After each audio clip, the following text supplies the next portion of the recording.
میرے رسول پاک سید عالم صلی اللہ علیہ وسلم نے جو معیار عزت قرار دیا ہے وہ تقوی ہے. قرآن مجید نے جو معیار عزت قرار دیا ہے وہ نہ کسی بڑے کا بیٹا ہونا، نہ کسی اعلی نسل خاندان سے ہونا، یہ بھی وقار کی علامتیں ہیں. لیکن قرآن مجید نے کہا کہ ان اکرمکم عند اللہ اتقاکم، فرمایا اللہ کے نزدیک اس کی عزت زیادہ ہے جو اللہ سے زیادہ ڈرتا ہے. اور متقی نماز پڑھنے والے کو نہیں کہتے، متقی روزہ رکھنے والے کو نہیں کہتے، متقی حج کرنے والے کو نہیں کہتے، یہ بھی یاد رکھیں. متقی پرہیزگار اس شخص کو نہیں کہتے جو صدقات و خیرات زیادہ کرتا ہے. متقی پرہیزگار اس کو کہا جاتا ہے جو گناہوں سے بچتا ہے، جو غلطی نہیں کرتا وہ پرہیزگار ہے، جو گناہ سے حتی الامکان کوشش کرتا ہے بچنے کی وہ پرہیزگار ہے. قرآن مجید نے کہا کہ اللہ کی نظر میں اس کی عزت ہے جو زیادہ پرہیزگار ہے، جو اللہ سے زیادہ. حضرت عبداللہ ابن مسعود رضی اللہ تعالیٰ عنہ سے کسی نے پوچھا تھا حضرت جی بڑا عالم کون ہوتا ہے، بڑا عالم کون ہوتا ہے؟ تو آپ فرمانے لگے زیادہ باتیں کرنے کا نام علم نہیں. کہا حضور پھر علم کس بات کا نام ہے؟ فرمایا جو اللہ سے زیادہ ڈرتا ہے وہ بڑا عالم ہے. اس لیے کہ قرآن مجید نے کہا انما یخشی اللہ من عبادہ العلماء، اللہ سے اللہ کے وہ بندے ڈرتے ہیں جنہیں اللہ نے علم عطا فرمایا ہے، وہ ڈرتے ہیں. تو عزت کا پہلا معیار ہم سمجھتے ہیں بڑی گاڑی، نوکر چاکر، آنا جانا، یہ سارے باعث عزت ہیں. قرآن مجید نے کہا نہیں، تو اگر سمجھتا ہے نا میں وہ نواب خاندان سے ہوں، چودھری ہوں، تو میں باعث عزت ہوں. حضرت بایزید بسطامی کے پڑوس میں یہودیوں کا پیشوا رہتا تھا، آپ کی مخالفت کرتا، ساری زندگی اس نے مخالفت کی. یہودی اسے بڑا مانتے تھے، اس سے کوئی غلطی ہو گئی سارے اسے چھوڑ گئے. پہلے رئیس اعظم ہوتا تھا پھر غریب ہو گیا. ایک دن حضرت بایزید بسطامی گھر آئے تو بچے کے رونے کی آواز آئی. زوجہ سے پوچھنے لگے اس کا بچہ کیوں روتا ہے؟ تو کہنے لگی آپ کو پتا ہے نا اب لوگ اسے چھوڑ گئے ہیں تو گھر میں دیا نہیں جلتا، بچہ چھوٹا ہے اندھیرے میں روتا ہے. رات گہری ہو گئی تو حضرت بایزید نے اپنے گھر سے دیا اٹھایا، اپنے گھر سے دروازے پہ دستک دی. وہ باہر آیا تو جناب بایزید کا انداز کیا ہے؟ اس نے مخالفت کی زندگی بھر. انداز کیا ہے؟ باہر آتے ہی نا آپ فوراً اس کو بولنے نہیں دیا، کہنے لگے او بھائی سن لے، میں پہلے بھی آ سکتا تھا، دیر سے اس لیے آیا ہوں کہ گلیاں سنسان ہو جائیں، لوگ سو جائیں، تجھے اور مجھے کوئی نہیں دیکھ رہا ہے کہ میں ہوں دوسرا تو ہے، اور تو مجھے اچھی طرح جانتا ہے. بایزید وہ نہیں کہ جو نیکی کرے گا اور دنیا کو بتائے گا، میں تیرا راز بھی رکھوں گا. اور بچے تو معصوم ہوتے ہیں نا. فرمایا میرے بڑے ہو گئے تیرے چھوٹے ہیں، یہ پکڑ لے دیا گھر میں لے جا، اور میں میرا وعدہ ہے کسی کو ساری زندگی اس نے مخالفت کی. وہ شخص کہتا ہے مجھے بولنے کا موقع ہی نہ دیا، دیا دے کے چلے گئے. اگلی شام پھر آئی، رات گہری ہوئی تو پھر دروازے پہ دستک ہوئی. میں باہر گیا، نیا چراغ، نئی بتی، نیا دیا. کہنے لگے دیکھ کوئی نہیں دیکھ رہا، میں اس وقت آیا ہوں جب تنہائی ہو، اور تو مجھے جانتا ہے میں غلط بات بھی نہیں کرتا، یہ دیا رکھ لے، میں کسی کو بتاؤں گا بھی نہیں. کہتے چلے گئے. تیسرا دن آیا تو وہ یہودی کہتا ہے میرے صبر کا بندھن ٹوٹ گیا، میں ٹوٹ گیا. ان کی نیکی نے مجھے خرید لیا، ان کے معاف کرنے نے ان کی عزت میرے دل میری روح میں بڑھا دی. کہتے ہیں جب دروازے پہ دستک دی میں باہر آیا، انہوں نے دیا تھمایا. کہنے لگے دیکھ بھی کوئی نہیں رہا، اور تو مجھے جانتا ہے میں مصطفیٰ کا غلام ہوں، میں جھوٹ بھی نہیں بولتا، میں بتاؤں گا بھی نہیں، تیرا راز رکھوں گا. کہتے انہوں نے دیا تو اس یہودی پیشوا نے شور مچانا شروع کیا. کہنے لگا مسلمانوں باہر نکلو، یہودیوں باہر آؤ، عیسائیوں باہر آؤ. شور مچ گیا، لوگ چھتوں پہ چڑھ گئے.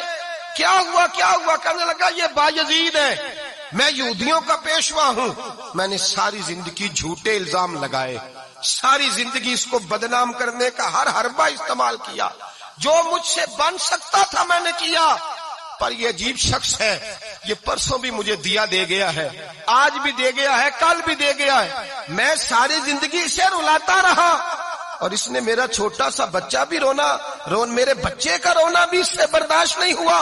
میں تم سب کو گواہ بنا کے کہتا ہوں میں جھوٹا ہوں، بایزید سچے ہیں، ان کا مذہب بھی سچا ہے، قرآن بھی سچا ہے، اسلام بھی سچا ہے، اور جس مصطفیٰ کا یہ کلمہ پڑھتے ہیں وہ محبوب بھی بڑا سچا ہے، یہ سچے دین کے ماننے والے ہیں. کہنے لگے میں تمہیں گواہ بنا کے مصطفیٰ کا کلمہ پڑھتا ہوں اور تمہیں بتاتا ہوں کہ آؤ سارے در رسول پہ جھک جائے. بھائی یاد رکھیں، سمجھیں، غور کریں، عزت درگزر سے، اب اس پر میں زیادہ بات نہیں کر سکتا، عزت درگزر سے ملے گی. ایک تو آپ کو عزت عاجزی سے ملے گی، تقوی سے ملے گی، عزت درگزر سے ملے گی، عزت قناعت سے ملے گی، عزت کم بولنے سے ملے گی. اور اگر زیادہ عزت لینی ہے اور عزت اتنی لینی ہے کہ چھا جاؤ دنیا میں، اگر چھا جانے کا شوق ہو نا تو پھر رب فرماتا ہے میرے مصطفیٰ کی غلامی کر لو، پھر میرے نبی کے ہو جاؤ. قل ان کنتم تحبون اللہ فاتبعونی یحببکم اللہ. فرمایا تم میرے نبی کے ہو جاؤ، دنیا بھی تمہاری اور دنیا بنانے والا خدا بھی تمہارا ہو جائے گا. تم میرے غلامی مصطفیٰ میں عزت ہے، رسول اللہ کی نوکری میں، اور قسم اللہ کی بڑی عزت ہے، بڑی عزت ہے، بڑا وقار ہے، بڑا پیار ہے، بڑا حسن ہے، بڑی رعنائی ہے، بڑا ٹھہراؤ ہے. یار وہ جو لوگ کہتے ہیں نا میں پتہ نہیں کون ہوں، کہاں کا رہنے والا ہوں، یار نہیں لوگ پوچھتے تو کون تھا، تیری برادری کیا ہے، تو کہاں کا ہے، نہیں پوچھتے. تیرے لبوں پہ اگر ذکر مصطفیٰ ہے تو دنیا تیری غلام ہے، اگر تو حضور کا ہے تو پھر سارے دامن مصطفیٰ سے جو بھی لپٹا وہ یگانہ ہو گیا، اور جس کے حضور ہو گئے اس کا زمانہ ہو گیا، جس کے حضور ہو گئے اس کا. اقبال کہتے ہیں قوت عشق سے ہر پست کو بالا کر دے، اور دہر میں اس میں محمد سے اجالا کر دے. اور کی محمد سے وفا تو نے تو ہم تیرے، کی محمد سے وفا تو نے تو ہم تیرے، یہ جہاں چیز ہے کیا لوح قلم تیرے. رسول اللہ کی غلامی عزت دیتی ہے، نبی پاک کی نوکری، اللہ کرے آپ بول پڑے آمین کہنا. نبی پاک کی غلامی عزت دے، حضور کی غلامی. یار بندہ بالکل بے عمل ہو نا، بالکل، تو میری طرح داڑھی رکھ کے پگڑی باندھ کے بس میں بھی چڑھ جائے تو کئی لوگ سیٹیں خالی کر دیتے ہیں، کہتے ہیں بزرگوں یہاں آ جائیں، حضرت جی یہاں آ جائیں. تو پھر عزت کس چیز کی ہوئی؟ سنت مصطفیٰ کی ہوئی نا، پھر عزت نبی پاک کی سنت کی ہوئی نا، وقار کی ہوئی نا. ایک صاحب، ایک بچے نے داڑھی رکھ لی تو مجھے آ کے کہنے لگے حضرت جی لوگ بڑے بڑے لقب دینے لگے ہیں. میں نے کہا کیا؟ کوئی کہتا ہے حضرت صاحب، کوئی کہتا ہے قاری صاحب، کوئی کہتا ہے حافظ صاحب، کوئی کہتا ہے علامہ صاحب. تو میں نے کہا تیری موج نہیں بن گئی؟ 4 سالوں میں حفظ ہوتا ہے، تجھے مفت کا لقب مل گیا ہے. سے نظامی 8 سال میں ہوتا ہے، مفت کا علامہ بن گیا ہے، تجھے وقار نہیں دے دیا اللہ تعالیٰ نے. عزت میرے اعلیٰ حضرت فرماتے ہیں عزت در رسول پہ ہے، عزت حضور کی. اور اعلیٰ حضرت نے ایک بات لکھی ہے بڑی قیمتی، اور میں نا جب کبھی پریشان ہوتا ہوں نا تو میں یہ والی بات کھول کے پڑھتا ہوں. اعلیٰ حضرت یہ بات ڈھارس بنداتی ہے، ڈھارس توانائی دیتی ہے، پورا مضمون باندھا ہے. اعلیٰ حضرت کہتے ہیں بے روپیہ تھا مداری، روپ بدل بدل کے دکھایا کرتا تھا، بادشاہوں سے انعام لیتا تھا. ایک دن اورنگزیب عالمگیر کے پاس آ گیا، کہنے لگا میں روپ بدلوں گا، اگر آپ پہچان نہ سکے تو میں انعام لوں گا. آپ نے فرمایا میں کوئی ایسے ویسا بادشاہ نہیں، کہا مجھے دھوکہ دینا مشکل ہے، کہا نہیں میں روپ بدلوں گا. حضرت اورنگزیب عالمگیر بڑے نیک بادشاہ گزرے، بڑے پرہیزگار آدمی، وہ بے روپیہ کہنے لگا میں روپ بدلوں گا، آپ نہیں پہچان سکیں گے. فرمایا چل جتنا تیرے اندر زور ہے لگا لے. حضرت نے اعلان کیا کہ میں نے فوجی بھرتی کر دیں، 2 ماہ کے بعد ٹیسٹ ہوگا. وہ 2 مہینے دوڑتا رہا، رنگ روپ بناتا رہا، آیا ٹیسٹ دینے، 2-3 سپاہیوں کا امتحان لیا، اس کی باری آئی تو 10 روپے دیے، کہنے لگے تیرے آنے جانے کا کرایہ میں نے تجھے پہچان لیا ہے.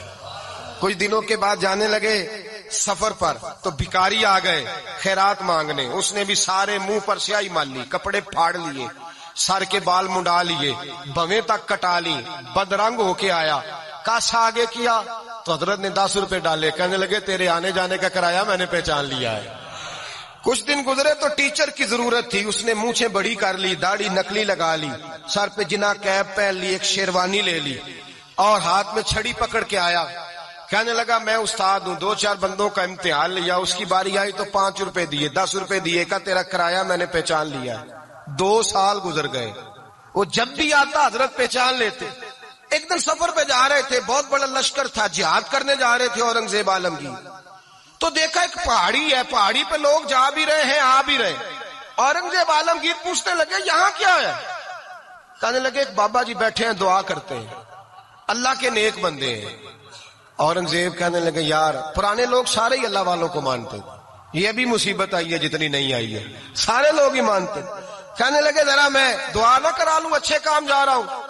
اورنگزیب بادشاہ تھے، بادشاہ لوگ نازک مزاج ہوتے ہیں، گھوڑے سے اترے، بڑی مشکل سے پہاڑی پہ چڑھے، اوپر گئے تو لائن لگی ہے، بابا جی غار میں بیٹھے، کہنے لگے میں نے ملنا ہے، میں اورنگزیب ہوں۔ انہوں نے کہا ہمارا بابا اس طرح کا پیر نہیں کہ امیر آئے تو رنگ اور ہو، غریب آئے تو اور ہو، یہاں اگر ملنا ہے تو لائن میں لگ جاؤ، سب ایک جیسے۔ اب لائن میں کھڑے ہو گئے، 50 آدمی آگے تھے، کہتے ہیں 51واں نمبر تھا، تھک گیا دھوپ میں کھڑا کھڑا۔ جب میں پہنچا غار کے دہانے تو میں نے بابا جی کے چہرے پہ نظر ڈالی تو بڑا نورانی چہرہ، بڑی خوبصورت لب و لہجہ۔ میں نے کہا میرے جیسا آدمی بھی پگڑی باندھ لے تو اچھا لگنے لگ جاتا ہے، بڑا خوبصورت انداز۔